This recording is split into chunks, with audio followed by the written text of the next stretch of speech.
Hi, Danielle. This is Sonja from Sonja Saviors. How are you doing? I'm doing really well. Thank you for having me on today. Oh, I'm so excited to have you on. So, Danielle and I met on Instagram recently, and I reached out to her to be on my first podcast show. So, for those of you that don't know me, I'm Sonja from Sonja Saviors. I'm the president of a nonprofit organization. What I do is I make cancer care packages for patients all over the United States. We are 151 in 8 months right now. And at this time, we have started a podcast. It's called Sonia Savior's Podcast, and Danielle is my first guest. So, welcome, Danielle. Thank you. Thank you so much. I'm really excited for this and happy to be here and congratulations on your first podcast. Thank you.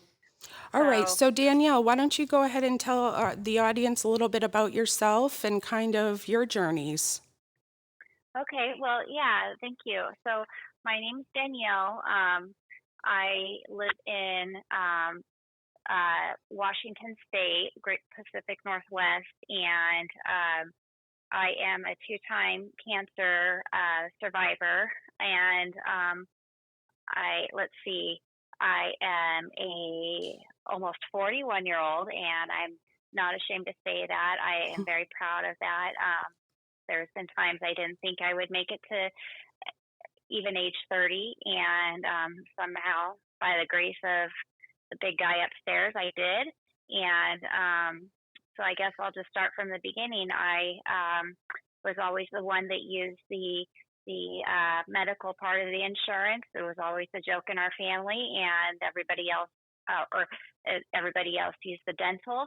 And I was just always really ill in the hospital, and they could never figure it out. My dad called me an anomaly, and I was okay with that.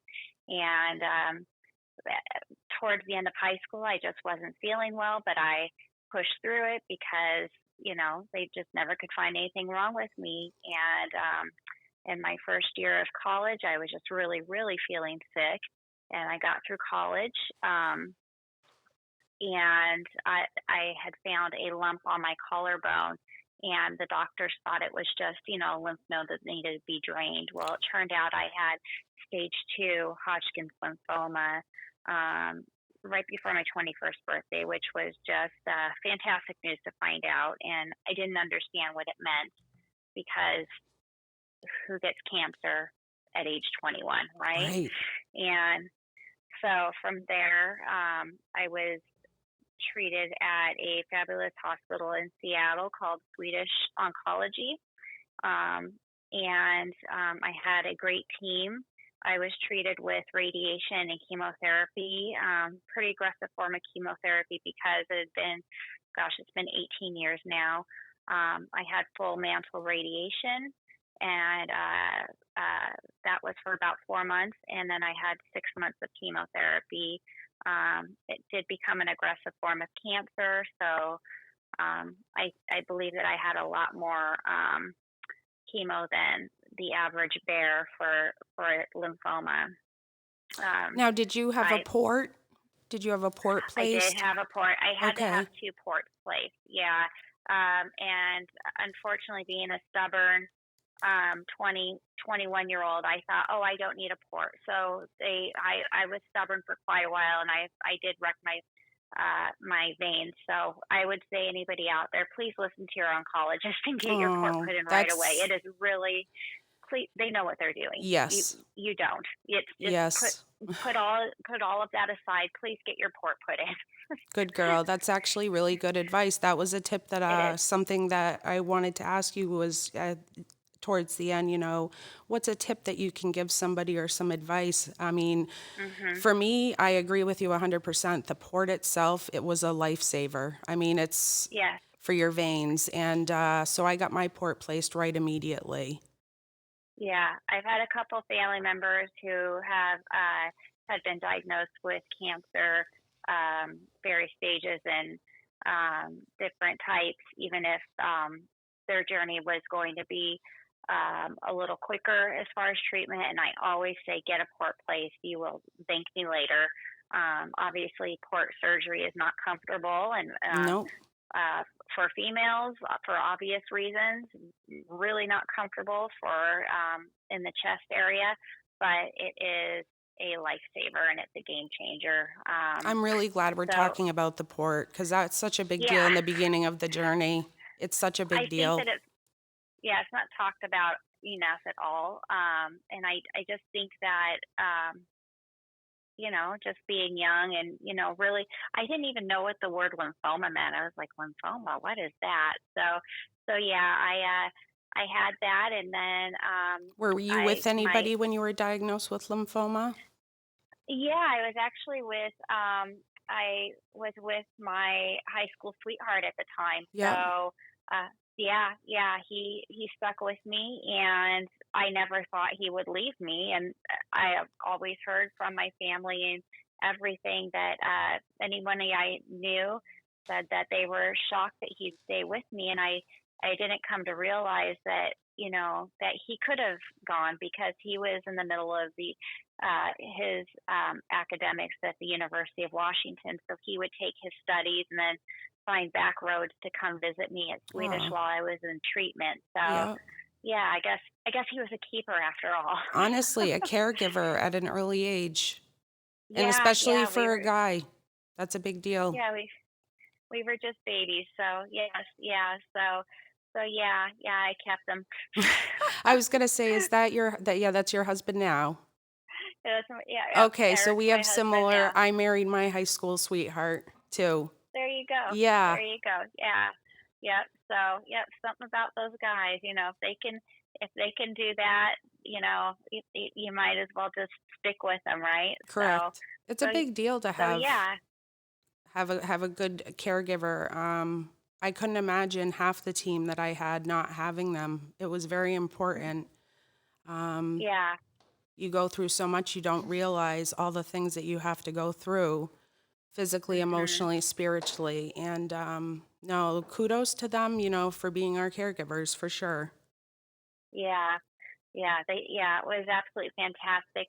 The other tests I forgot to mention having uh, a, a, a a cancer falling under leukemia, lymphoma cancer was I did have to have a bone marrow um, biopsy, and I was awake for that, and I didn't know that I had the option to be asleep for that. So if anybody ever out there listening to this That's great is ever advice. told that you have to be awake for that, you do not have to be awake for that. And I would really advocate for yourself because being a young 20 something, I didn't know it was happening. And I am a big advocate for myself now, kind of lessons learned.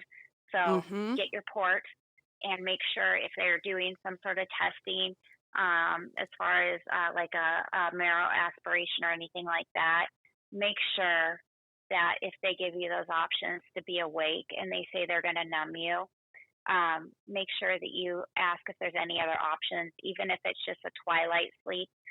I would do that. Just think of it as a nice little nap. That's Yep. what I always think of it, just a nice little nap. Comfortable So, little nap. yeah, because I mean, there's just going to be so many testing and stuff that you're going to go through, and um, just to kind of narrow down and see what kind of treatment's best for you. So, I would suggest that too. That's for the lymphoma side of it. Now, So yeah, backing up yeah. with the chemo that you had, it was fairly aggressive, you said, the chemo that you Yeah, had for the yeah. lymphoma. Can you give our audience a little bit of idea, what symptoms might have been? I just don't want people to feel alone, and I think that's what I'm reaching Hmm. for. Yeah. So my symptoms at the time, I was trying to. Again, it's been a very long time since they've used these chemos, but one was adriamycin. So I had the Red Devil, as Oh, I had everybody. that. Yep, Yes, I yeah, had the and Red you actually, Devil. You had to sign that form. yes, and I had that, and then I had three other chemotherapies, and at the time they didn't know how to really treat aches and pains. Hmm. in the late 90s, early 2000s, when I was going through lymphoma. So they just gave you a ton of prednisone. So I looked like a marshmallow constantly, That's what I and looked I like. didn't. I didn't realize that there was a thing called leggings, and that wasn't a real big thing then, and Mm-mm. so it was very uncomfortable. Um, and I just had a plethora of nausea medication, and so things have definitely changed now, and they told me that too with my most recent diagnosis. They're like, you're gonna it's a game changer basically. So I had 4 different chemotherapies. I would go in once a week, and then after my chemo was finished, that's when I did radiation. And I only ever had one surgery for my Hodgkin's lymphoma. It was stage 2B, B being mean that I had symptoms. I would have night sweats and all that, and it was also called nodular sclerosing, which means your body is trying to heal itself, and so your lymph nodes are scarred together, and so they couldn't remove everything. So basically, we had to make sure the chemo regimen and the radiation regimen was working. Um, so to this day, I still have scars Yeah. from where I have the markings of the radiation. And you're clear. Are you clear from that? Did that all help? Yeah. Good. Mhm. Yay. Yes. Now, Yeah. So that's oh, good. Yeah. that was a lot for Yeah. you. That was a lot for your Yeah. It husband. was. Yeah, it's a Yeah. huge deal. I'm sorry you Yeah. guys And went so through that, but I'm so happy you're here. I am too, because the doctors then told my husband and myself, because we weren't married at the time, that if we wanted to pursue having children, there was a high likelihood that we would not be able to have children because of the aggressive chemo that we went through with the Red Devil and all that. Yep. And yeah, so that was something that we had to pursue and think about later on.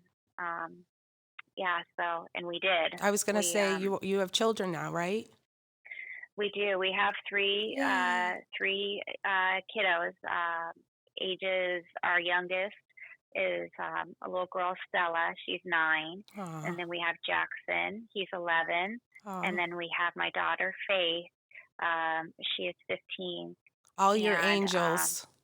All yeah, and angels. actually, my daughter Faith is named after my my dearest friend Faith, who I met going through lymphoma up at Swedish Hospital, and I she was just one of my dearest friends ever, and she unfortunately didn't make it through her treatment, but she always wanted children, and she was Aw. diagnosed right after she got married, and I told her, I said, if I ever make it through this and we ever have kids, I have a little girl, I'm going to name her Faith. And she just said, oh, would you please do that? And it, I knew I had to name my little girl Faith. It was no question. So The fact that yeah, she it's in knew her. that before she passed away is so sweet. Yeah, So yeah, sweet. yeah, That like yeah. really It's that just gave pretty. me goosebumps all over. Yeah, so Faith walks around with like a badge of honor. She knows what her name stands Aw. for. So, And I'm yeah, sure it's they all know pretty. they're angels for you and Eric. Yeah, yeah, they are. Yeah, they are. They're pretty fantastic children, and I feel truly truly blessed. So, yeah, yeah. I'm sure they feel blessed that you're here. I can't imagine. I have Oh a yeah. 5-year-old named Penny. We named her, funny, Mm, oddly enough, after my mother-in-law who passed away in 2009. Not from mm, cancer, but just the fact that we're naming our kiddos after people that mean a lot to us. You know what I mean? It's just something very absolutely. special.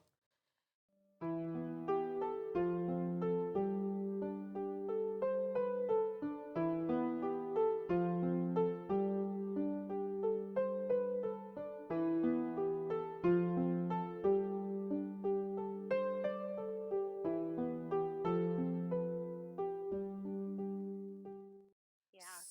So let's Yeah, talk about your definitely. most recent. Poor Danielle, for the folks that we did say, she has been a two-time cancer warrior. And so Mhm. I'll let her talk about her most recent diagnosis. Yeah, thank you. So, let's see. In I was at my 17-year remission mark. I almost made it to 18 years. So I keep saying I had a good run.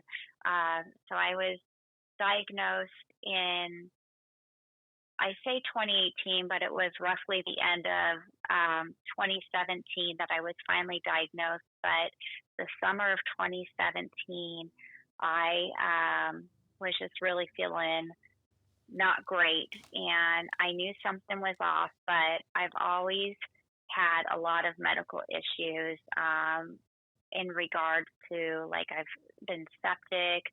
I've just had anything you can imagine. So I almost felt like a hypochondriac at some points, which I think a lot of us who have gone through um, cancer and all the fun things that go along with it as far as treatments, any type of treatments, I think we all have that in the back of our mind. Like, is this it? Is this the other shoe dropping? I've had 17 years or even 1 year or 6 months. Is that ache and pain? Is this it? Is this the next one? Because they did tell me, you know, at some point in your life with the treatment that we gave you all those years back, you will most likely form another cancer, whether Mhm. it be leukemia or breast cancer, because of the type of radiation they had to give me to my mantle, my chest area. And so, it's always in the back of your mind, but as you get farther out, you think, I'm good, I got it. But I never wanted to get so complacent about it that, something did happen.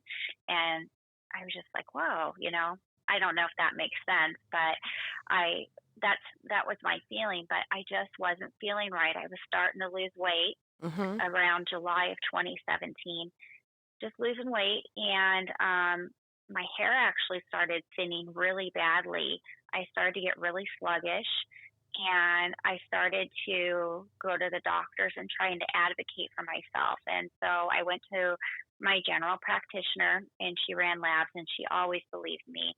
She's always there for me. She'll send me out to a specialist immediately if she just knows I don't go in just for the heck of it. Who wants to do that, right? Especially Right. after what any of us have been through.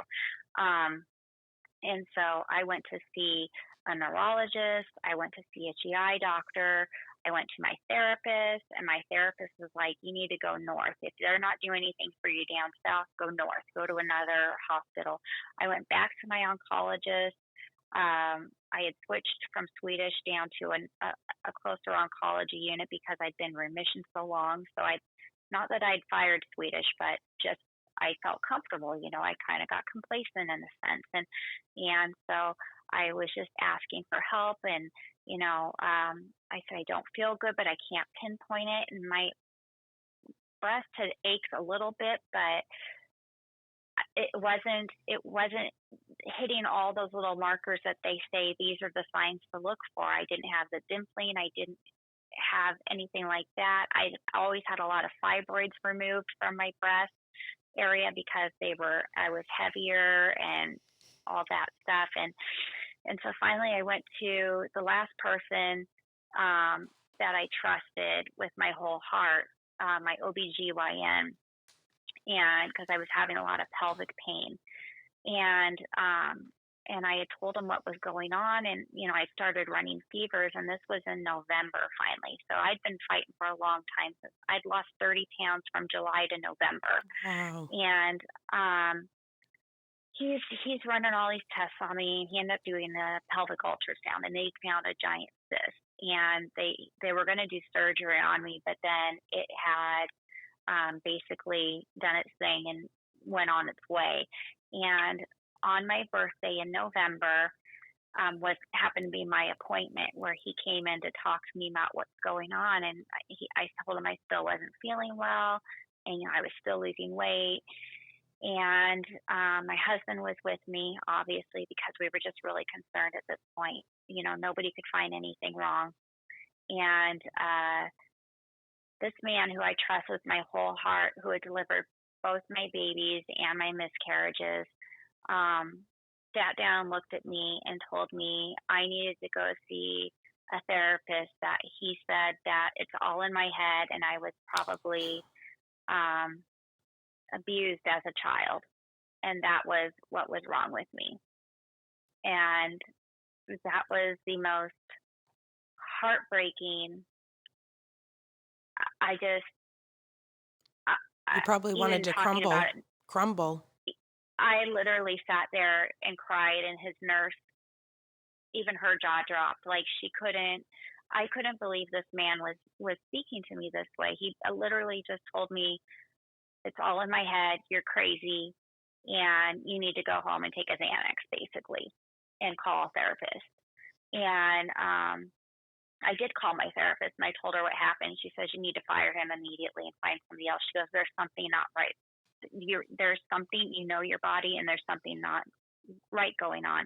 Well, every year I do get a mammogram because of the aggressive treatment I had. I started mammograms, thank goodness, at age 30 because of all the radiation and everything. Well, every year in December I have to get a mammogram, and I started That's when ignoring that mine are. Yep, and they started hounding me about it, and I ignored it. They were calling my house, and I ignored it, and they were sending me letters and emails, and I ignored it because I thought, you know what, nobody believes me, and it is in my head. And I'd given up. I'd given up advocating for myself. And finally, one of the liaisons there had called me, and I ended up just picking it up because it didn't say what radiology place it was. I picked it up, and she said, Danielle. And I was like, oh man, they got me. So I told her what had happened. She says, you need to come in. And so I went in, and they did the 3D ultrasound, or the 3D mammogram, and all that stuff. And I'm one of those people, because at the time I was a size G breast, so very lumpy and large, and so I knew that there was all this rotating and stuff they had to do, and so that wasn't odd for me. But what was odd, when a radiologist had to come in and said, "Can we talk to you privately?" Oh. And that's when they found calcifications. And in a way, I felt vindicated. I felt happy, which I'm finding out that is not an odd feeling for cancer patients Definitely to not. feel. Yeah, especially on your second time. Yes, but at the same time, when I heard the word breast cancer, I fell to the floor, and the first thing I said, I'm pretty certain I screamed it out loud, is, I don't want to die. Because that's all you ever hear about breast cancer. Is people dying. Yes. And so, but, hey, they found something, and I'm not crazy, right?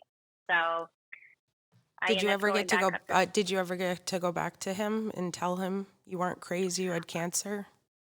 Yeah, so I didn't go back. I actually called his office, and I was able to talk to his nurse's voicemail. I was really hoping she'd pick up, because I had an earful to give them. Sure. And I left them a message, and at that point, I didn't know what stage I was at, but they knew it was triple negative breast cancer. And quite honestly, I didn't care what type of breast cancer I had. I just knew I had cancer. Me and either. I was really upset. Yes. I was really upset. And for him to disregard me, and I thought, how many other people has he disregarded? Yes. I cannot stress that enough to people listening. That is true. Yes. It's a big deal. Yeah. And I'm just surmising right now, because it's been about 2 years, but I left a message, and I said, thank you for not listening to me. I basically fired him, and I said, I cannot believe that I put all this trust and faith in you, and you let me down on my birthday. You told me that I was abused as a child, most likely, to see a therapist, which I was already seeing, and you didn't believe me. And had I gone on and still not got my mammogram that I get every single year because of my prior diagnosis. I could have let this go, and I may not be here in a couple months, and my children will not have a mother.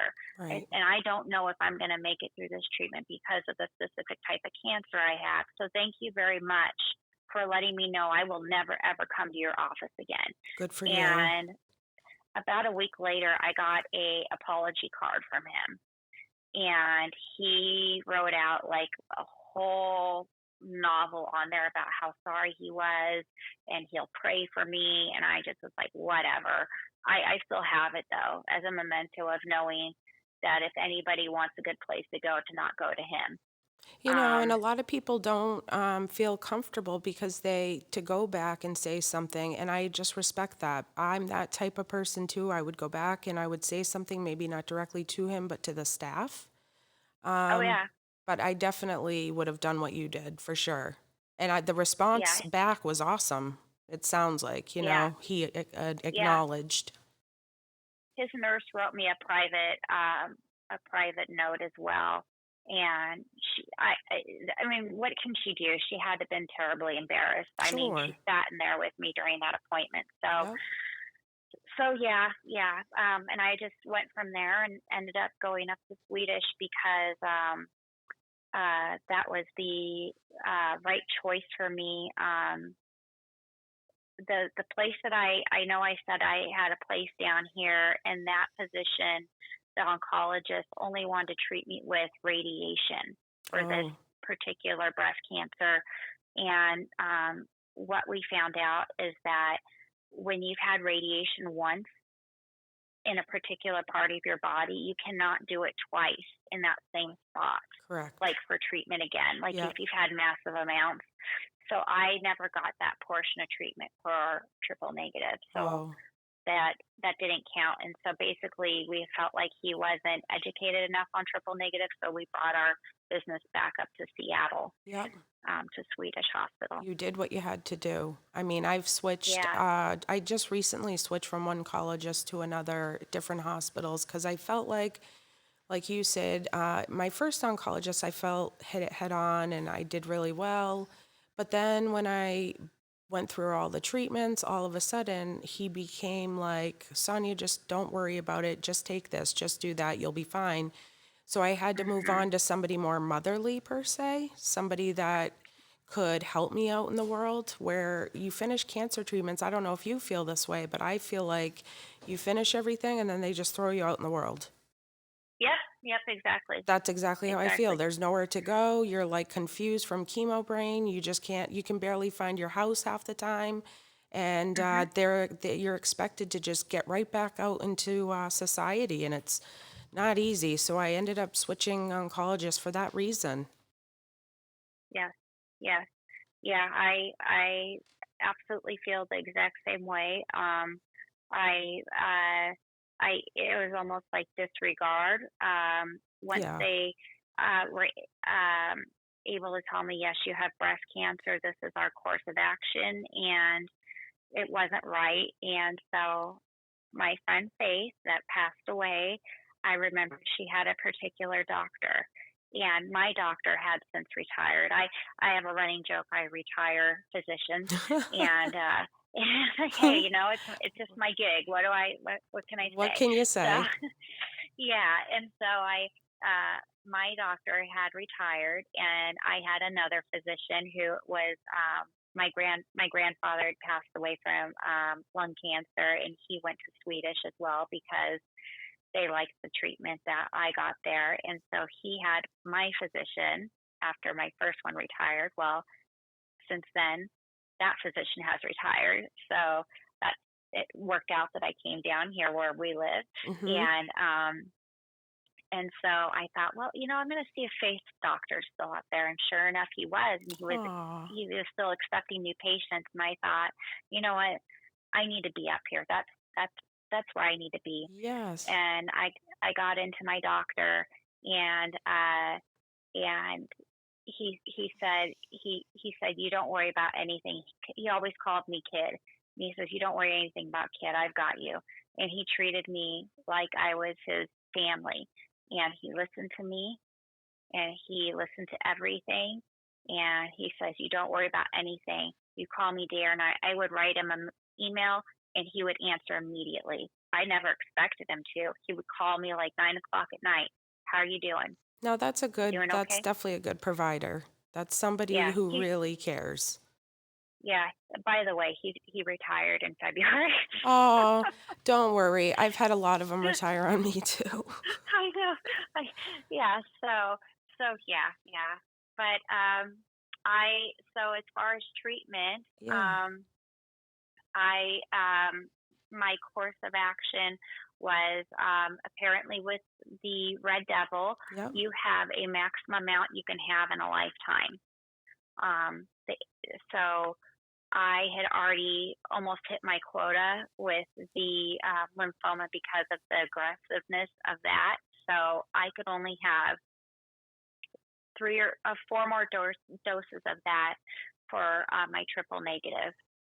And so I didn't get my full dose of that for triple negative. So they had to up my cisplatin and um, the Taxol. Taxol, yep. Um, hmm Yeah. None of and them are fun, and are they? yeah.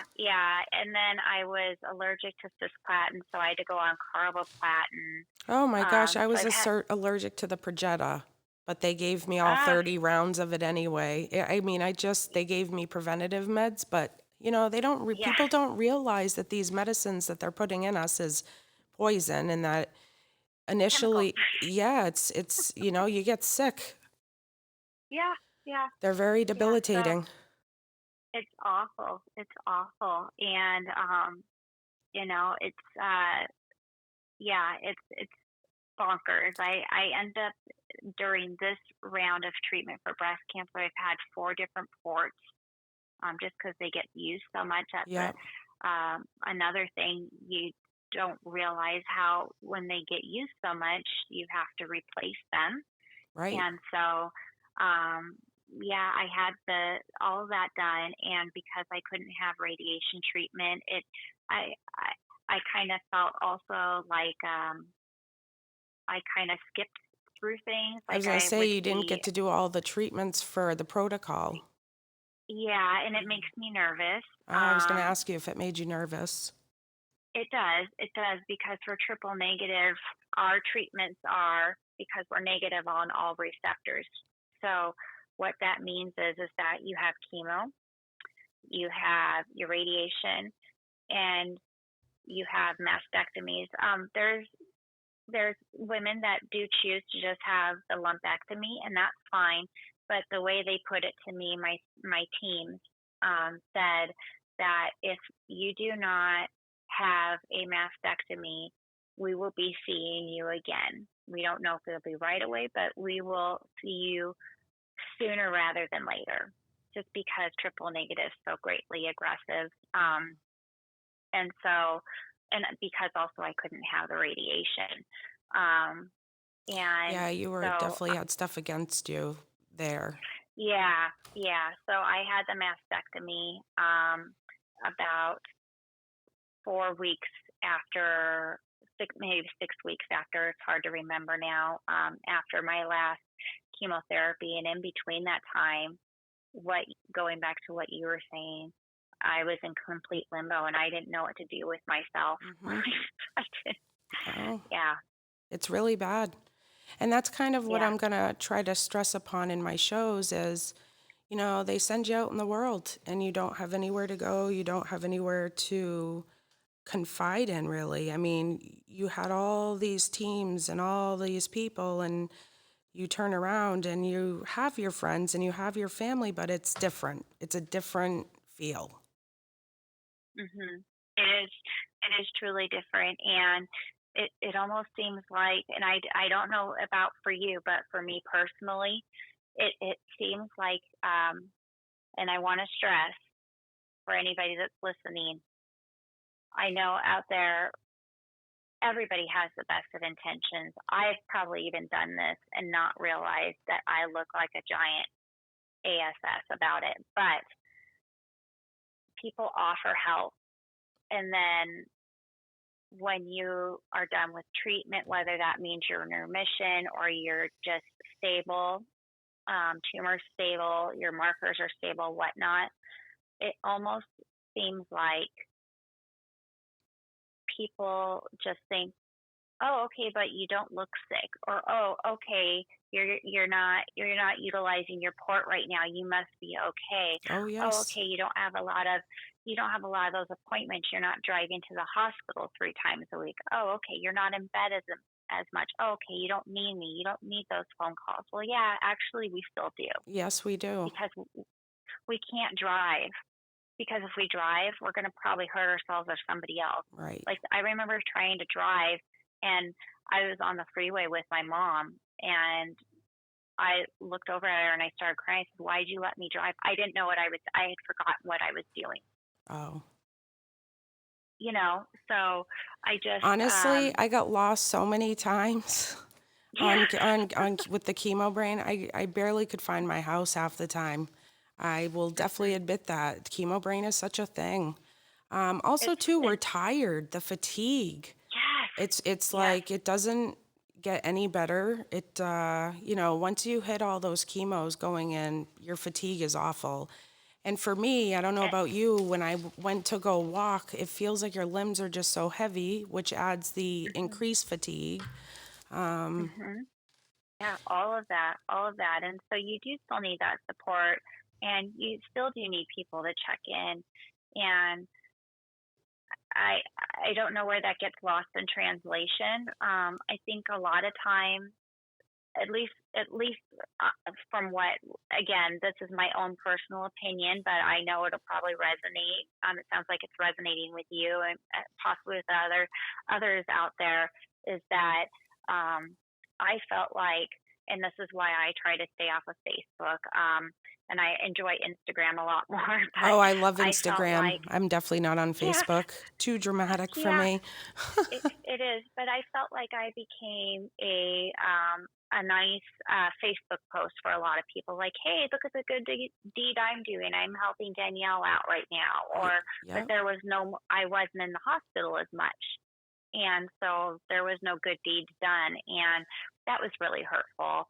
Um, so yeah, No, yeah, I've gone up and I just, down with these emotions. I feel yeah, you. I definitely feel you. yeah.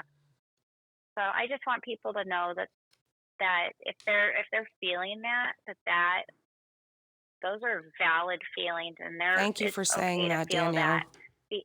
Because I at one time thought I was the only person going through that, and I've done so much reading on it and gone to therapy about it, and it is a common thing. It's a very common thing, for people, literally family members, to ghost you in a sense and just, you know Is there go anything back to whatever they're doing. that helps you with those symptoms?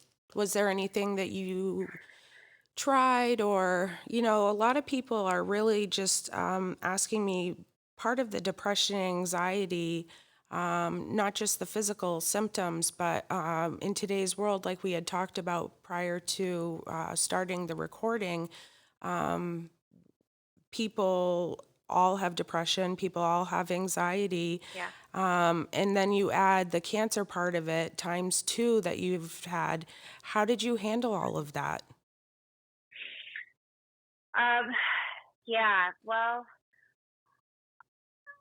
I really, I'm a big time researcher, so Yep, I am online a lot. yep. I try to find support groups, or I try to find people that are like-minded like me, that, say, for instance, like you, Sonja, that you actually, are looking for people to talk to and have a support system on Instagram, Very much. where, you genuinely want to reach out and keep that communication line open. You're not just there for a friendship for a month and then you get rid of somebody. You have that open line of communication. So I think that would be one way to do it. We have like a support group like that. Yep. Um, another thing to do is to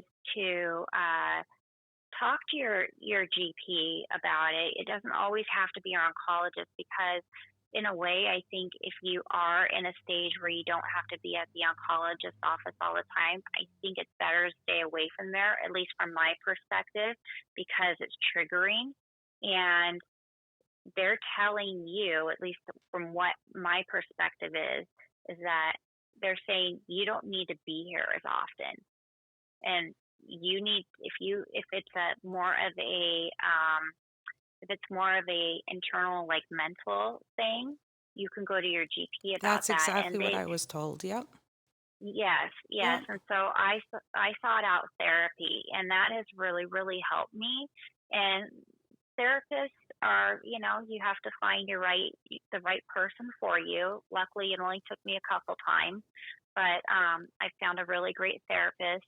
I've also gotten into meditation, Awesome. and that's really helped as well. And I would say when you're able to, I know it takes a very long time for us cancer patients, survivors, and thrivers to get out and maybe just try to get moving.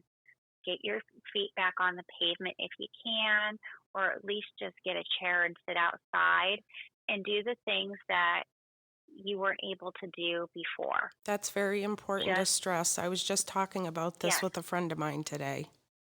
get Getting out outside. and You have walking. to get outside. Yep, get the Yeah, you fresh have to air. do something. Keep Yeah, because moving. I feel like, yeah, you get like so cooped up in your house because that's all your life is for however many months your treatment is, right? And Right. you have to stay in, especially right now during this pandemic as well. It's triggering for me Very for me because, too. yeah, you have to keep the mask on, and then I worry because you're immune compromised and you can't see people. And so I go outside, but now it's raining. We live in the Great Pacific Northwest, so it's raining all the time right now. Then I can't go outside, and it's a whole bunch of stuff. So I feel like I'm starting all over. So I have to figure out how to do this, but I know I can.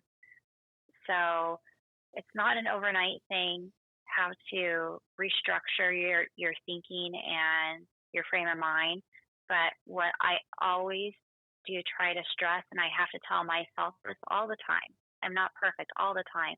There is light at the end of the tunnel. Mm-hmm.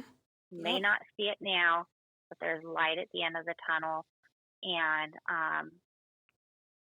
you might have to squint a little bit, but it's there. It's It there. really is there.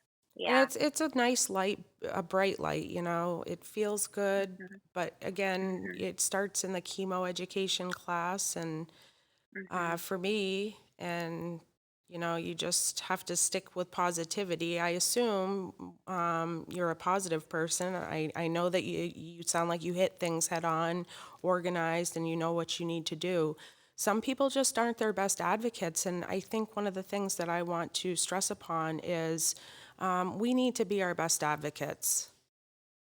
Mhm. We need to Yeah. get out Yeah. there. If, Exactly. like you said, something felt wrong, had you Mhm. not, pursued it, you would not be here today. And that same thing Yeah. with me. Had I not pursued it, they had given me 8 months to live, and here I am today. Yeah. So, Yes. those how many people, like you said, are going around walking around the streets who have something who can't get help? So Mhm. many, and it's just not right. Mhm. Yeah. Yeah. It's upsetting. I I work.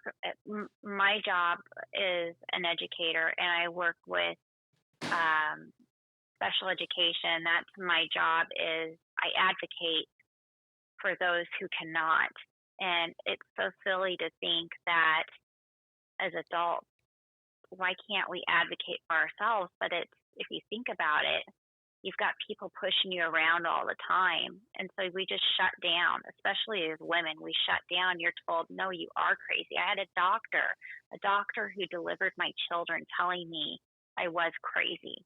Mm. I was crazy. I've had a couple of those actually say that to me, Hmm. and it doesn't feel good at all. It doesn't, but it was almost vindicating, even though I had a life threatening disease thrown at me. But it was vindicating to say, no, you're the one that has an issue.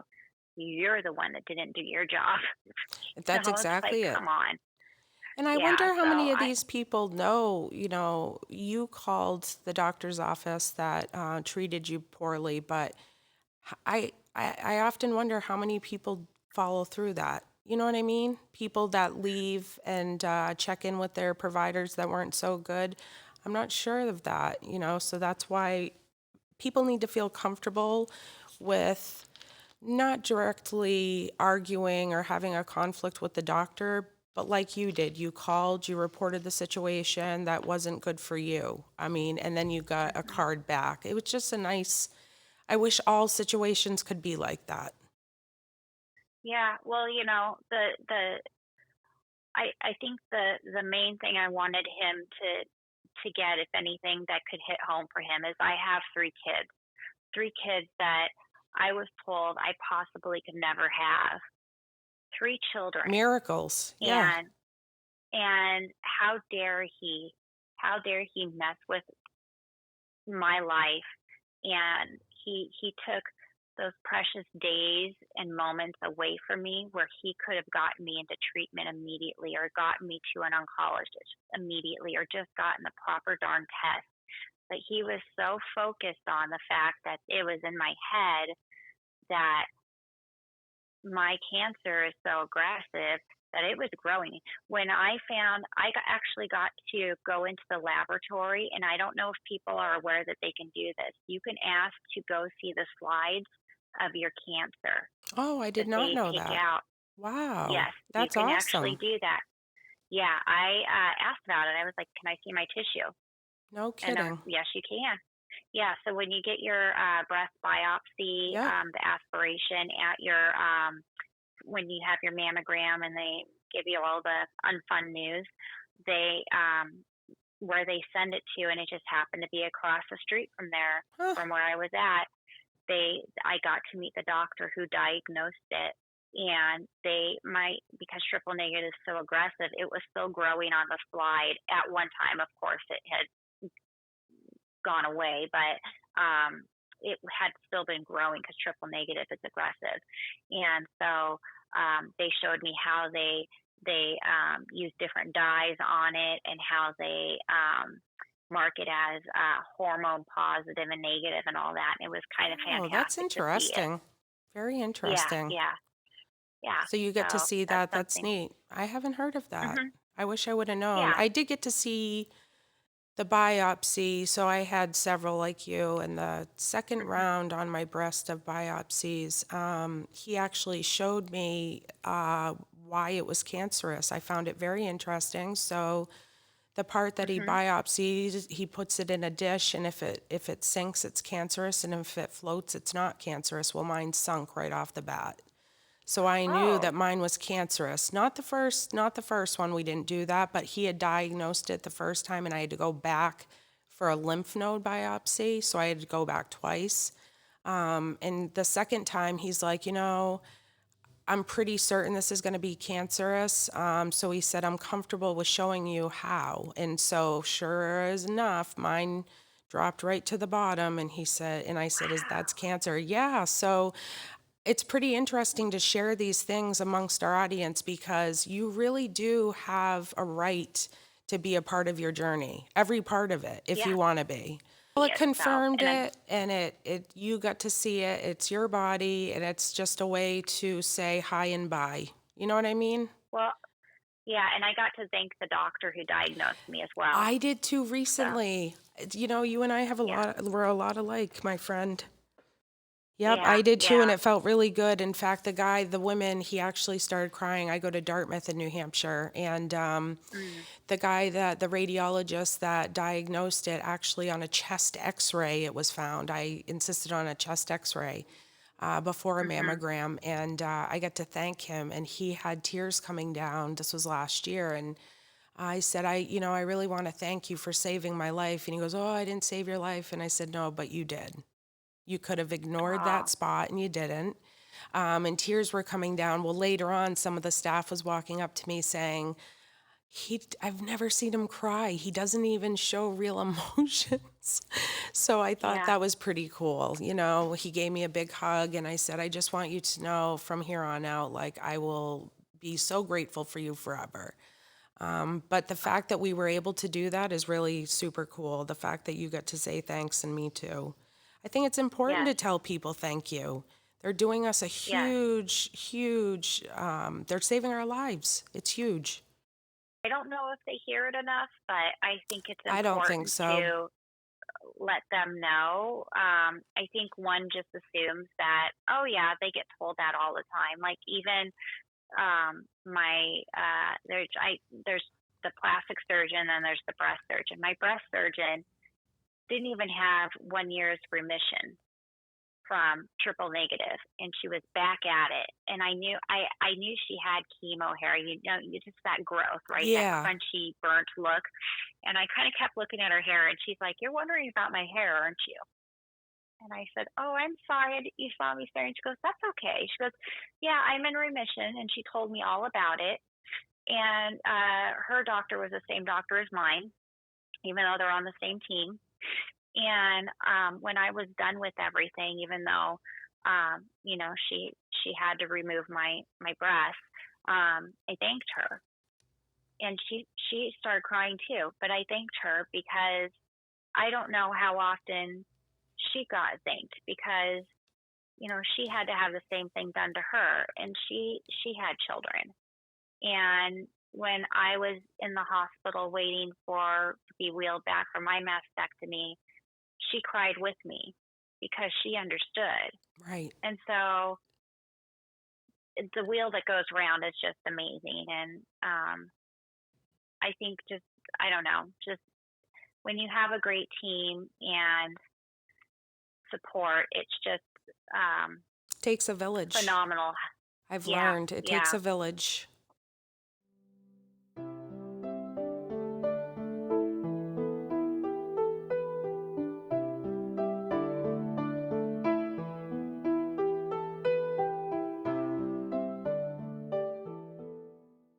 Now, yeah, speaking of our teams and speaking of our village, there's a couple other things that I wanted to stress on, but keeping with our topic of family and stuff like that, how did you tell your kiddos? My daughter was 3 at the time when I got uh, diagnosed, but that must have been very hard for you, you know, telling Eric and your kiddos.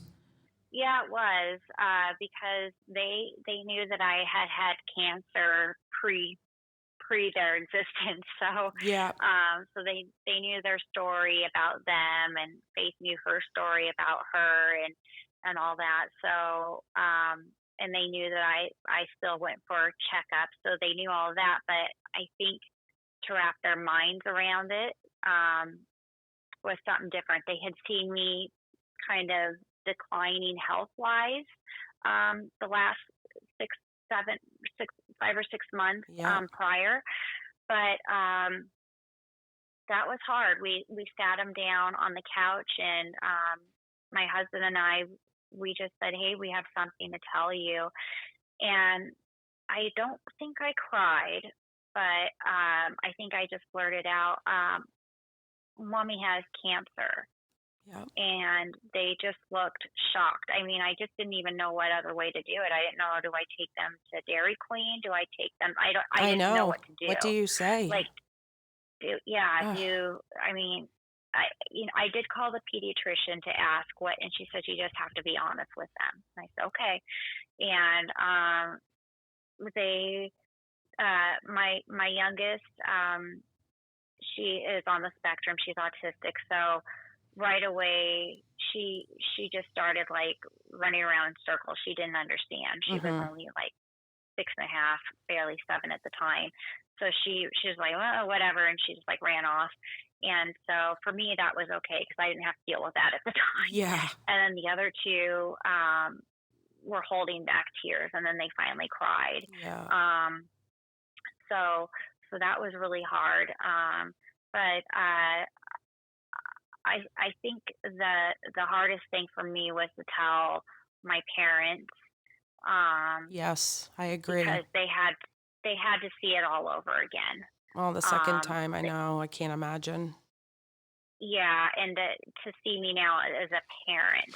But my children did do okay. My oldest got to come into she came in with my husband one day to one of my treatments. She wanted to see what it was like.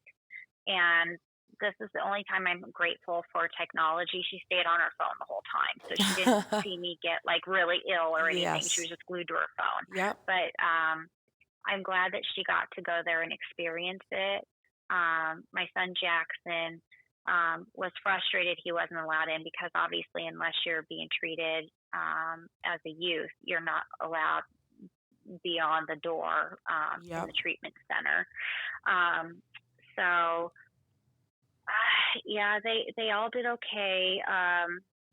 They It's hard persevered. though. It is so hard. Like when I got diagnosed, she was in dance, and then I was like, oh my gosh, losing so much stuff here. And I kept her in dance, but I tried to keep things normal as Yeah, possible, and with the help of my parents. And my sister, of course, I couldn't have did it without them. It's just, it takes yeah, it, it, yeah. but for me, telling my parents was the hardest thing.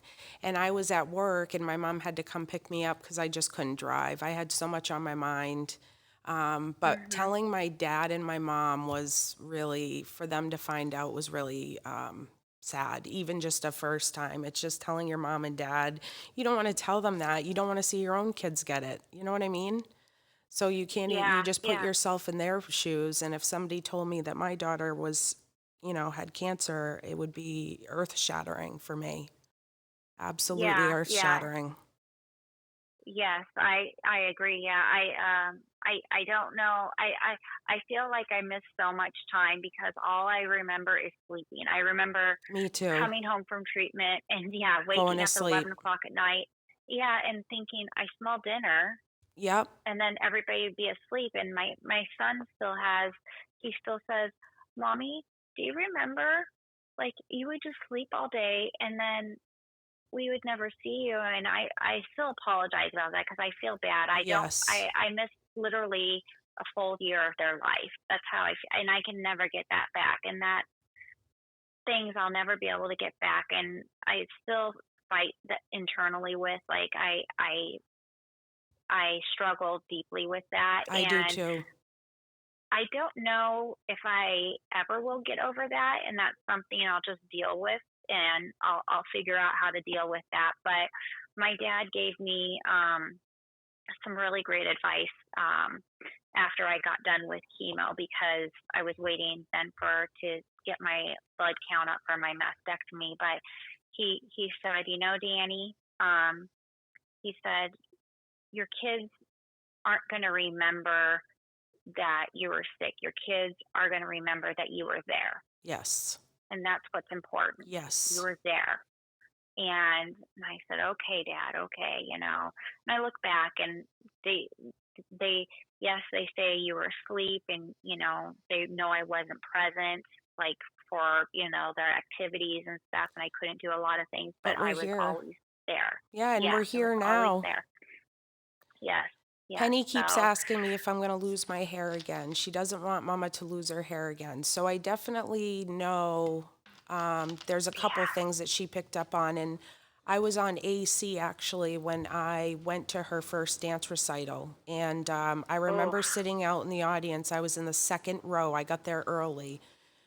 Second row from the stage, and I was just so sick. And, one of my friends was there, and she said, why don't you go home? I'll record it. And I said, no, I need to be present. I need to be a part of my girl's dance recital. It's her first dance yeah, recital. She's 3.5 years old. Now she's five and a half. But she, that, like you said, your kids are your kids and you want to be there for them and no matter mm, what. And we proved that to them. So yeah, kudos to you. Kudos to your little ones. Kudos to Eric. I know it's, um, it's not easy. It's not easy at all. And like I said before, it takes a village. And what I yeah. wanted to stress upon, and I don't know if you had a hard time with this, I wanted to ask you was in the beginning, everybody you had mentioned, everybody was setting up, say, meal trains or, picking Mhm. groceries up for you or doing the laundry and stuff. Was it hard for you to say yes to people? For me, I had a hard time in the beginning accepting help. Yeah, yeah. That's actually, Stubbornness, that I makes me. say. Yeah, yeah, that actually makes me laugh. Yes. So we live in a different house now, but at the time, uh, yes, it was, and goodness forbid I ever have to do this again. Obviously, I will take all the help I can You get can get. because looking back, I took it, but begrudgingly took it. My mother-in-law and my mom essentially moved in, but they would do different shifts. So they would do like um, Sunday to Wednesday, and they'd like high five each other and leave the house. And then they would, one person would do a couple days here and then the other, so that my husband could work and then they could get the kids to school and back and do all that stuff. And then, but when I was coherent enough to see things, I would get really upset because I'm like, that's not how I fold my towels, or the house isn't clean enough, or, it was frustrating because I knew I couldn't do it The and other independence people were was doing it taken away for me. from you at the time. That's exactly what I So was. Yep. yes, so much was taken away from you, Yes. and it's like even just the little things you felt. At least to me, I felt like I, you know, I'm gonna have my breast removed. I can't drive right now. I can't even remember what a damn pan is named. Like I'm pointing to that, and I don't even know what that word is. I Oh, just I want that know. thing over there to boil water. I Yep. still do that. I I still can't. do it. Sometimes, yeah, I'm like, I want that, and You're my in kids good are like, Mom, company. that's a pan. Yeah, yeah, Penny, my and 5-year-old, says that. She'll tell me yeah, what it is. I just say, Pen, what is that? Thank you. I'll try to attempt it a yeah. couple times, and then I'm like, no, no, no, no, this is not working. Yeah, yeah. It's just, it's just that sort of thing. But yeah, I begrudgingly took it, and I would do it all over again if I had to. But yeah, I had great support. They stayed even after the fact, and uh, they were a really great support. My my mom even quit her job to come down and help. My Wow. dad still worked, so he Yep. worked full time. But the help is But just yeah, so important. And I was talking about earlier with some people that I was on a podcast, and there I didn't realize that in their country, it was out of Jamaica, and there yeah, they don't have a lot of support. I was just thinking about all the sad stories that I got told, and it's just really sad to me. It's really sad yeah, that there's not a lot of support. And I look back and I think to myself, if I didn't have my mom and dad or sister, I probably would have lost my house, my cars, so many things. And that's not what this country needs. It's not, yeah, people cannot help it. I actually lost my job because of my cancer. And I just feel like, and I was in nursing, and I was mm, where I was at, and I just don't understand it. I don't understand the lack of support, especially after you quote beat it. I say quote because yeah, I feel like your journey, you might beat it, but your journey never ends. So, yes, yes. I feel the same way. I have a lot of physical and definitely mental things going on, yep, having gone through cancer. And I think you can go through cancer once or a plethora of times, and it doesn't matter. It is debilitating, and I think it's a lifelong debilitation. I don't care if somebody says, oh, it's just your mindset. There's always going to be something. There's always going to be that little trigger in the back of your mind, or like for me, And I'm not sure if it's like having had breast cancer, the type of treatments that patients like us go through. I know it's an aggressive treatment that we have to undergo, but I don't know about you, but I just got to my 2 years remission and I still have severe neuropathy. Oh, me too. And Bad. as the weather's getting colder, Yep. I mean, my joints hurt. My Luckily, bones we're hurt. remote learning. Yep. Yeah, and we're remote learning right now, so the students I do work with, they're not on campus. But I tell you what, I'm not used to working on a computer so much, and my hands, they, I can't type all the I feel time, like my and I eyes can't. are still messed up from the AC at Oh times. gosh, Like I yeah, really yeah, feel like that. And yep, I've been yep. out of treatment, so October will be a year that I've been out of treatment. Okay. Next month is a year, and it's just, yes, it never ends. I can't stress it Mhm. enough. And I said when I got this podcast, literally said every episode I'm going to say that. It's Mhm. debilitating. Your journey Mhm. never ends. Yes, I rang the bell. Yes, I finished my protocol. Yes, the surgeon cleared me, but it's like you still have all the symptoms that people were saying, oh, you look really sick. Oh, are you Mhm. sick? Yes, yes, we are. We just have to get on Yeah. with our lives. You're Now, told, okay, good job. right. It's like, go Good ahead, yeah. job. And then when I finished, I didn't have the job. And then you and I are coming out into a pandemic world. Yes. So to add on all of that stuff to what we're going through hasn't been helpful either. Not at all. But we're doing the best we can. Now, I do have a question for you that I probably should have asked earlier, trying to stay organized, but really curious how your diet has been affected by it. Have you changed it? People have all asked me to talk about diet with my guests, meaning, did you change some things afterwards or before? Oh, did I go clean? Yes, yeah. Or clean, Yeah, or no. did you like switch diet sodas to regular sodas, or do you drink more water? Do you exercise a little bit more? I know you exercise, but or do you Yeah, meditation and stuff like that? We had talked about that. yeah. Yeah. So, as far as eating healthy, I feel like uh, I've always led a healthier lifestyle. Yep. Of course, the a cheeseburger from a fast food restaurant, um, or a drive-through is a good little sinful thing to have once in a while for me. But I've always had a lot of stomach issues, so for me, that's kind of been a blessing. So I Yep. can't dabble in that too much. But what I have found is that my metabolism is such now that I have hypothyroidism. So Me too. um, I was always on the heavier side, but Mm-hmm. since I had lost the weight from breast cancer, I can't seem to keep weight on. And I'm not as hungry, so I try to eat high calorie foods.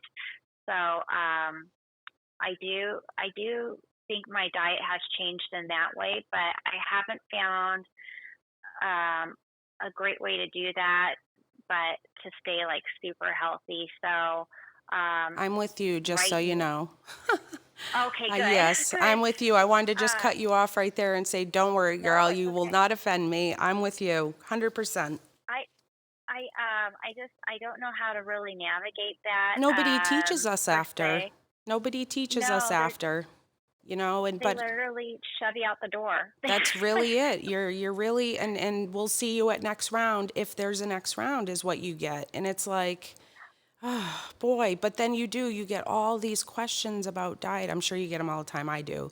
But I diet, do. exercise, sleep, are you getting at least 8 hours? And I'm Oh, like, oh, geez, sleep? No, I, no. I barely My get any sleep sleep. schedule. My sleep My schedule's sleep terrible. schedule is off. It's Yes. off, and I had always had an issue with sleep, but I tell you what, I almost feel like I'm an insomniac now, and it's I'll end up just watching something on my tablet, and my husband's like, well, you're on your tablet. And I said, well, I could just lay my head here and toss and turn all night if you'd like me to, and I'll keep you awake That's as how I well. am. But yeah, but it literally has been since this last round of treatment for this last cancer, Yep. and I don't know what it is. I don't know if it's the new type of treatments they're using.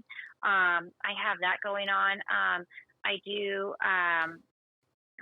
a lot of, again, meditation. I'm going to butcher the name of this. I think it's Reiki, so I'm Oh, call it Reiki. Reiki. No, Reiki. Yes. Yes. Okay.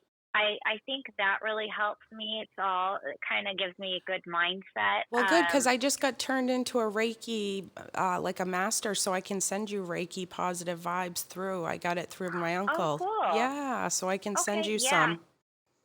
Yeah. That's I would really awesome. like that. I Yeah. will do that. Yeah. Yeah, I do that. And then I'm trying to cut dairy out because I am noticing.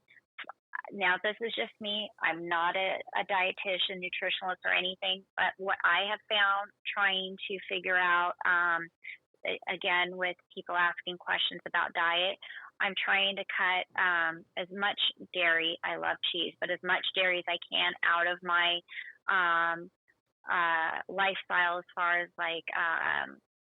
like if you have like a coffee or some oat milk. Oat milk is so good. It's so good in so many things. Yep. And so if anybody is looking for a good alternative for like in their coffees or their cereal, oat milk is really good. At first I thought that sounds really disgusting. It's actually really, really good. That's It's good to know. the Thank you. consist Yeah, so that's those are about the only things. I at some point I have a bucket list of things that I want to get accomplished in life, and one of them is starting to run again, and maybe doing like a marathon of some sort. Good for But you. yeah, yeah, I've got those type of things. I have been hiking a lot again. I like being out in the outdoors, so I just think staying active, I think being active just helps. Yes. whatever you can do, whatever your body is allowing you to do, just listen to your body. Now, was dairy part of your stomach problem, or do you think it was creating symptoms from the cancer, or what led you to ease up on the It just dairy? it seems like it became an issue after my treatment, Okay, that's good to and know. so yeah, yeah, and so I now have the GI doctor, and they couldn't find anything. I will be honest. I've had colonoscopy since. Yep, They couldn't find anything wrong. I mean, I've got a really good team of doctors outside of oncology now that are really I do listening, too, which is and nice. they're, Yes, yeah, they're really interested. And yes. this doctor, actually, this GI doctor, his wife has just gone through breast cancer treatment, so he's just really interested in my history, and he wants to help me. I guarantee you, they probably had to advocate as well. Um, so our stories, and anybody who's going to listen to this, you are not alone. No, You're not alone at all. And no. it's very unfortunate to say that, but it's unacceptable and needs to stop. And I think the more of us that are out there and are advocating, who have gone through it, the less and less this will become a common theme of having to fight for, getting checked out and being heard. So, Yes, I totally agree. It's coming up on October too, Breast Cancer Awareness Month, that I wanted to talk about with you. yes. How do you feel? So I have mixed motions about it. Um, you know, pink does not just associate with breast cancer. Unfortunately, everything, as you know, is pink. All the stores do something for the Making Strides American Cancer Society, which I can appreciate, but I feel like it's all the time. And men get breast cancer too. And I feel like, pink doesn't always associate with a male. So, how do you feel about the pink October awareness? Yeah. I actually don't think of October as Breast Cancer Awareness Month. Okay. Yep. Personally, Me I think either. of it as a moneymaker. Mm-hmm. Um, I do tend to. obviously because it's in everyone's faces and of course my face as well, I think that if you were to look at my checking account, my purchases probably are up a little bit more towards breast cancer funding during the month of October, just Sure. because it's more in your face. I was just gonna say, But yep. all year long, it's always something I'm dedicated to, just like leukemia, lymphoma. My dad had multiple myeloma that falls under LLS. My cousin had colon cancer. So there's all sorts of things that I'm dedicated to all sorts of cancers all year long. And like Yep. you said, men are affected by breast cancer as well. And so, it's one of those things. I think the pink ribbon is pretty iconic just because you think of female, right? Correct. Yes. But I don't think it's one of those things that you think of males. And I think that that's one of those things at some point it's going to change, but I don't think it's going to change right now. I know that there are people out there that are completely disgusted by what do they call it, pink washing or pinktober, stuff Yeah. like that. They're completely against it, but I try to put a positive spin on it, even though the way I feel about it, I don't think it should go away completely, No. um, No. because we're still getting funding and it's still shedding a light on it. Like there's Ovarian Cancer Awareness Month. Sure. Obviously, men don't have ovaries, but having said that, it's still getting the awareness out there and it provides monetary gains to the cause, right? There's triple negative breast cancer awareness month, um, uh, or day in March. So, I try to promote that as much as possible. There's stuff like that. So when people, like when I was diagnosed triple negative breast cancer, I didn't, what is that? I've never heard of that. I've never heard of it. So it's Yeah. that sort of thing. I think it's just getting awareness out there. It's just more, I think it's your mindset and what kind of spin you want to put on it. If you choose not to um, donate or partake in the month of October, I don't think it's going to hurt the cause at all because it's No. just 1 month.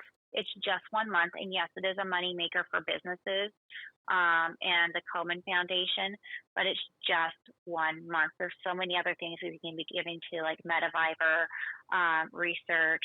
There is, I so many always say other Sonja places. Savior's care packages. Yeah, Can always yes, there's donate Sonia there. Savior's care I packages. mean, honestly, Absolutely. I'm definitely Yeah. pushing for that, especially in the month of October, because if people are questioning where their funds are going, certainly send them my way and I will get care packages out.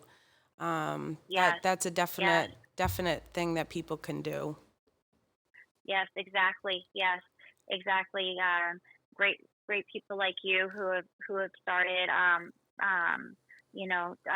nonprofits, donations, and stuff like that. I don't think it has to be big businesses and corporations. And again, I don't think it just needs to be 1 month. I think As it needs far to as be the all pink year ribbon, round, right? yeah, yeah. And as far as the pink ribbon goes, I just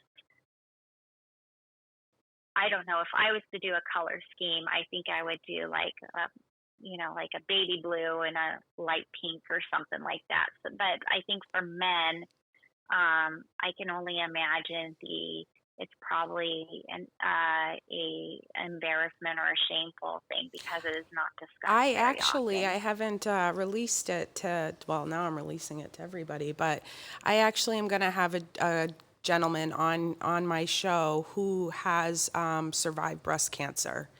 And Oh wow. you don't hear it often. I actually did treatment, not with him. I did treatment with another man who had breast cancer. I never got to figure out because he was starting treatment when I was ending. So I didn't get to really Mhm. talk too much about his treatment.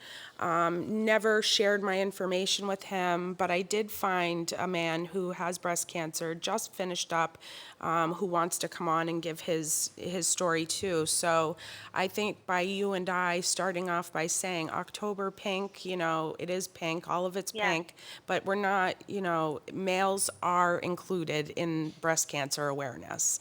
Yeah. Yeah. I think that's a really big thing to discuss.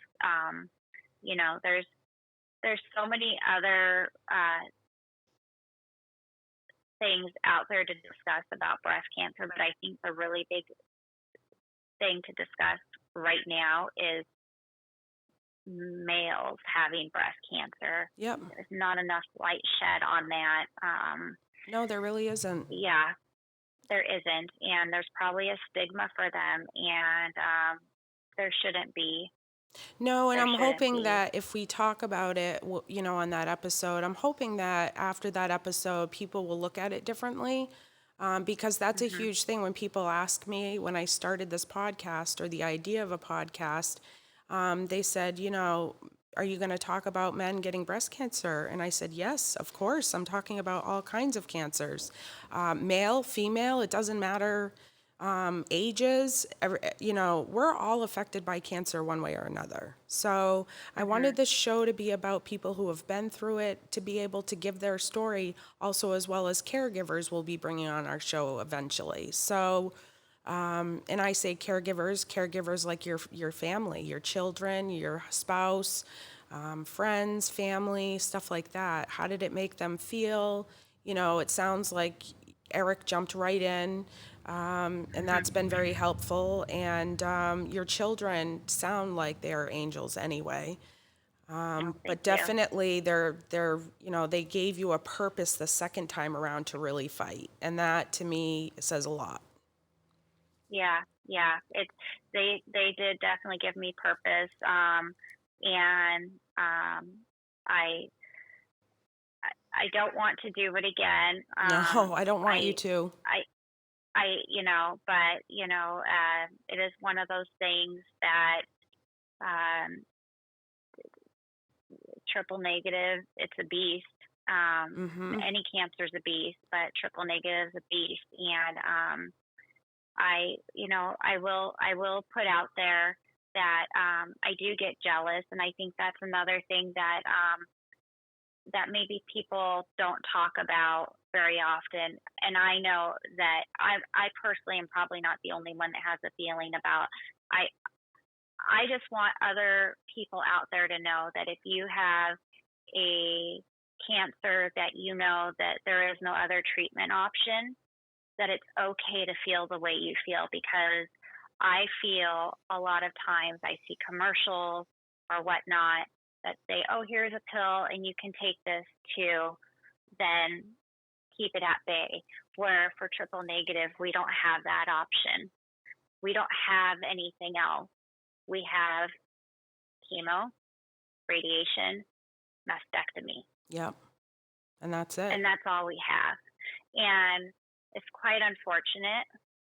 Um, I just, and so I want to put that out there too, that that's okay to feel that way, 'cause I feel that way, Yeah, and it's I scary. really appreciate you saying that, and I like how you are addressing people who are listening to us, because it could be that person that's listening who has to go to chemo, say, for the first time next week.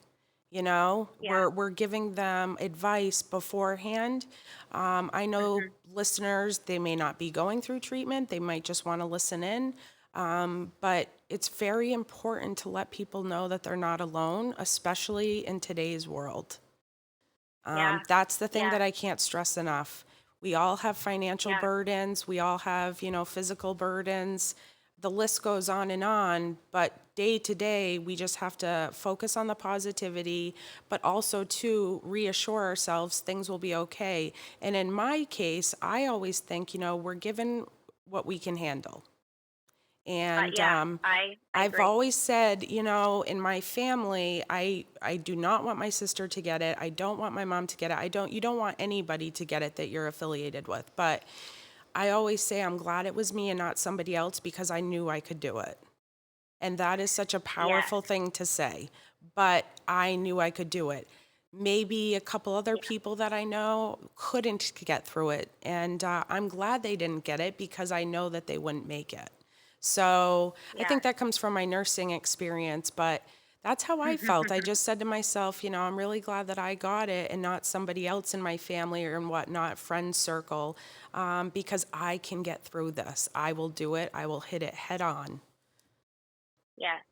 And I guess the other thing I would like to put out there too is that um, it is very normal to have that the you meet people along the way uh, that are your support that also share your same journey. Correct? I'm sure you've had the Yes, same thing happen, and with many. they Yep. they end up losing their battle. And what a Yes. great battle we have all fought. Correct? And I feel guilty. I still have that piece of that guilt in me.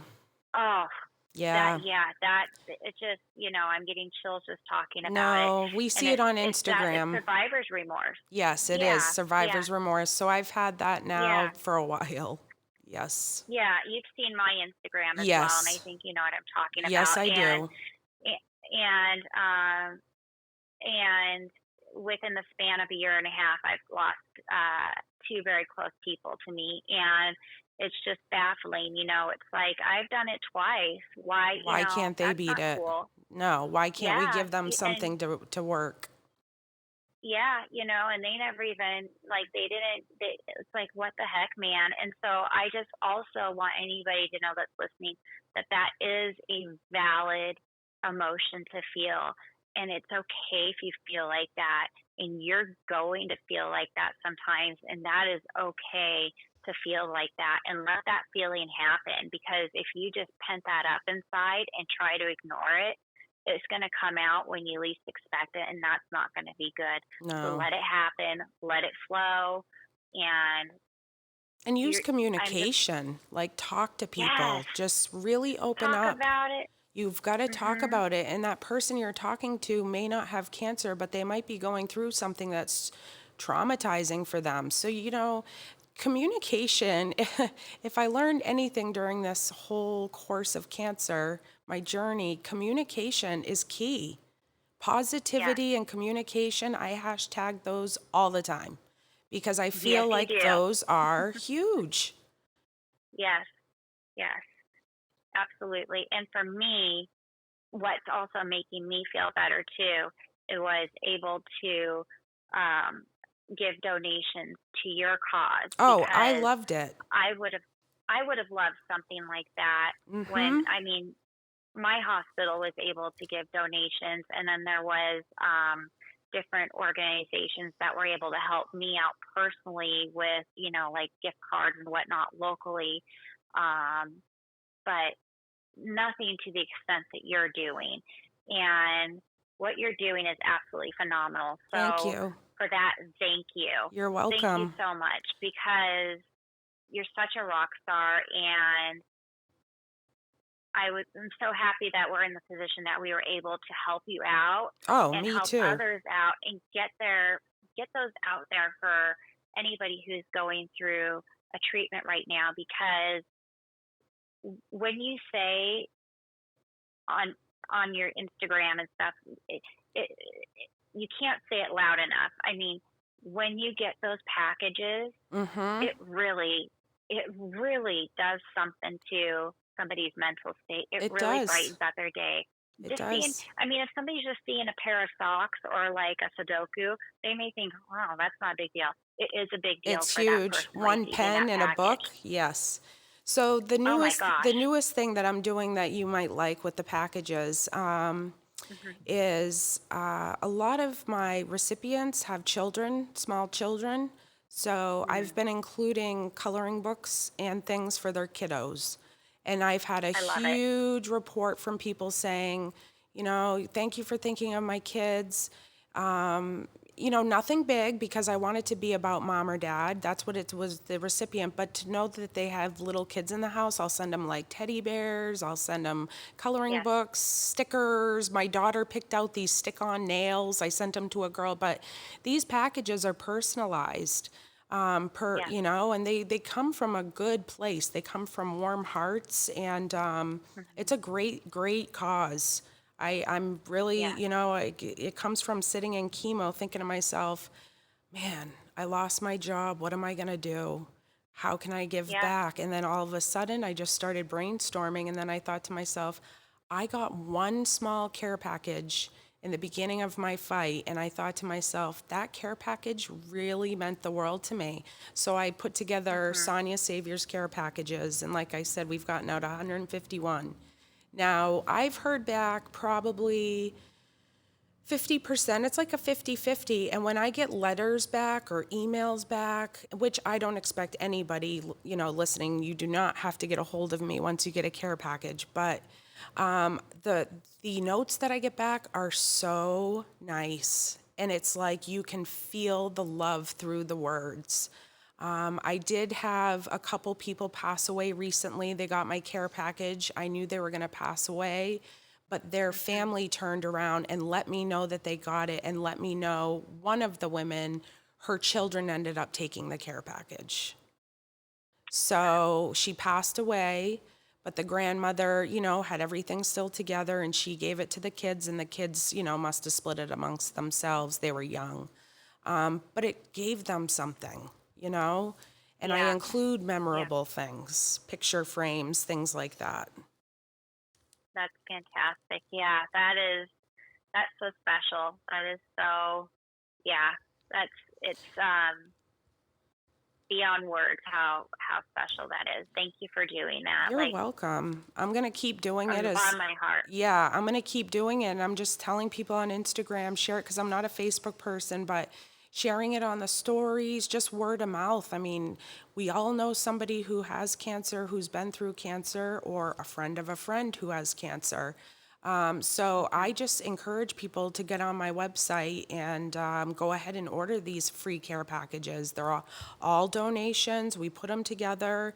And then on the website, I don't know if you've been to my website, Danielle, but it's at sonyasaviors.org. And on the menu button, people are able to donate, coming October, Venmo on PayPal. But I also have an Amazon wish list. I don't know if you've ever Hmm. used that before. It's Hmm. fantastic. And people can go on there and look at the wish list, and that's what I put in the care packages, and then it gets delivered to me. So there's that That's option awesome. too. Yeah. So they're going pretty Hmm. good.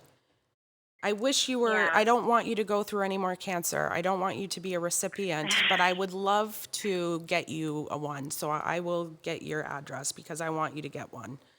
I want you You're to so get, sweet. yes, I want you to get one for sure. Oh, you're so I'm sweet. planning on sending all of my recipients on my podcast. I'm planning on sending you all a care package, so you will be getting one. Awesome. Thank you.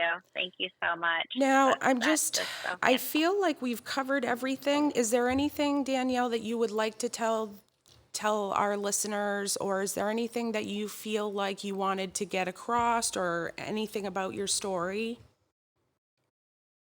The only other thing that I yeah, nothing really about me. Hmm. It it just kind of I didn't really talk about like very much about after like really I kind of sidestepped about my very much after when they release you Yes, because my dad was diagnosed with myeloma after and then he passed away like well actually he was diagnosed during my treatment but they didn't tell me and then he passed I'm sorry. very shortly after so um So you were yeah he was a definitely having survivor's remorse. yeah, and then my cousin Wendy just passed away this March.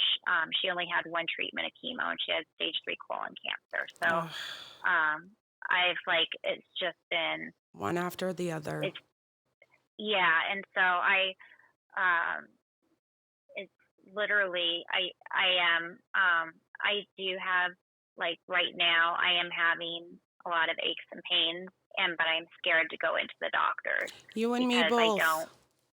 Yeah. I don't want to know. Mm-hmm. Yep. um, and I but I'm always an advocate to go in. You Right. know what I mean? But like And I right feel like now, your it's like body will tell you exactly when to go.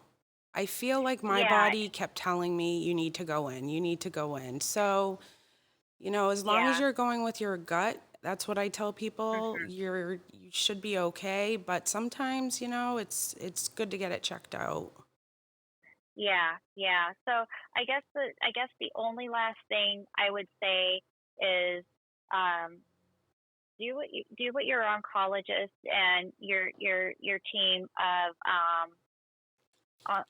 the oncology team tells you to do.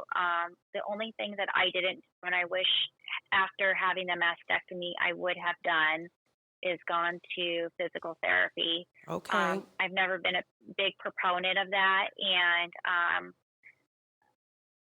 the way my implants are sitting now are one never quote unquote dropped, and the other one did. So I don't know how you'd want to put this in, but I never went to physical therapy, and I am very upset with myself that I didn't do that. And I wish I would have listened. And I am going to look into that now. It's Yeah, I found physical time. therapy to be one of those things that was extremely helpful during the breast cancer, Yeah.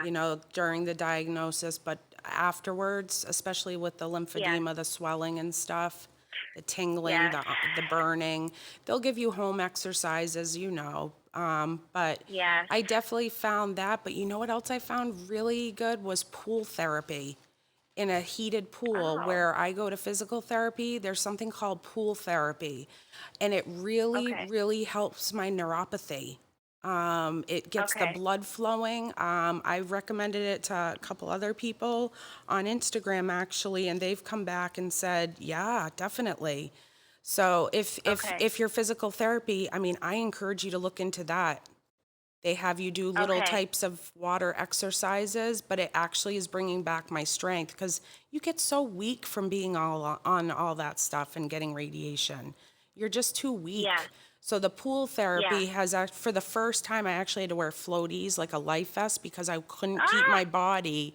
It wasn't strong enough Wow. to stay afloat, and now I'm actually being able to swim with my arms. I stay in one. Interesting. So I definitely am a huge believer. I was a little skeptical at first. I thought, what are we doing? We're going to swim. But no, Yeah. it was Yeah. actual therapy in the pool. So I've elected now to just do my therapy in the pool because I feel like it's Okay. way more beneficial than out of the pool. But that's just for me. Okay. That's something Well, that's a recommendation I can give you for sure for therapy as far as physicalness goes. okay, well that might be more up my alley because Yeah, I don't know. I've had negative experiences pre-cancer with me physical too. therapy, and Me so too. I think that again a negative experience gets embedded in your psyche, and then you just roll from there. So And too, um, maybe even though you got subconsciously, maybe you got, I was just thinking that letter that you got back, apologizing from your OB, maybe too, going into the doctors, you're nervous because your brain remembers how bad you were treated. It's yeah, not just that a yeah, letter is nice. And I was thinking to myself, that's a very nice gesture on their end, but it was really, really didn't make you feel good in the beginning. So maybe yeah, that too, you just don't want somebody to make you feel like it's all in your head. yes, But yes, don't wait till it gets too bad. That's all I can recommend. You know what I mean? yes. Oh, exactly, exactly. You've gone through Yes, too much. I Too much. yes, too much to yeah, yes, exactly. Yeah. Well, I Yeah. definitely appreciate talking with you, Danielle. You are a gem, my friend.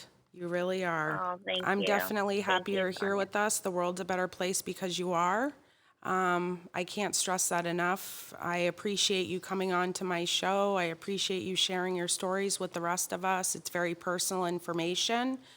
Danielle, is there any, if somebody wanted to reach out to you, is there any website, email, or Instagram that you want to share with the listeners if they wanted to get a hold of you for any reason? Yeah, if somebody wanted to private message me um, on my Instagram, my handle is at D for Luga. That's D as in Danielle, last name for Luga, F as in Frank, ERLUGA. And I'd be happy to talk to you on there. My page is private. I'm pretty selective about um, who I let on there just because I have pictures of my kiddos and stuff. But Mm-hmm. I would be more than happy to talk to anyone that has questions, who wants to discuss things further with me. If there was a topic that maybe didn't get touched on in this chat with Sonja and myself, I would really be happy to discuss things with you. Or if you just want to reach out and be friends, we can do that too. That's So yeah, awesome. D for Luga. Thank Yeah, you. And yeah, also, too, I will, if I get any listeners reaching out to me, I will send them your way.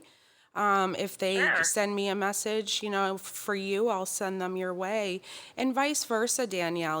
I'm here for you. I'm here for your family. I think it takes a bigger village of just our little group.